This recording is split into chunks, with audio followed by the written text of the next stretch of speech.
Training language models with a single reward number is like judging a symphony by its volume alone. The authors of this paper introduced general preference reinforcement learning, a method that replaces scalar rewards with rich, multidimensional preference signals that capture what humans actually care about.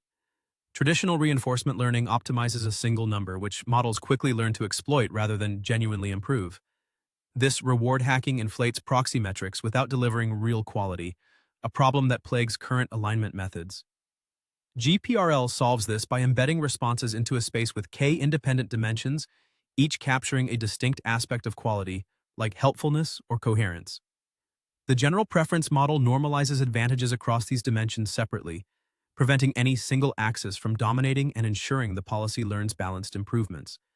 On Alpaca Eval 2.0, GPRL achieved a length-controlled win rate of 56.51%, outperforming both SIM-PO and GRPO. More importantly, this performance remained stable across extended training, while scalar reward methods degraded as models found new exploits. The key innovation is drift monitoring, which detects when the model starts exploiting a single preference dimension. By dynamically rebalancing dimension weights, GPRL maintains the healthy variance profile shown here, avoiding the typical reward hacking signature of scalar methods. By capturing the multi-criteria nature of human judgment, GPRL opens a path toward AI systems that genuinely align with what we value, not just what we measure. Explore more breakthrough research and create your own videos at emergentmind.com.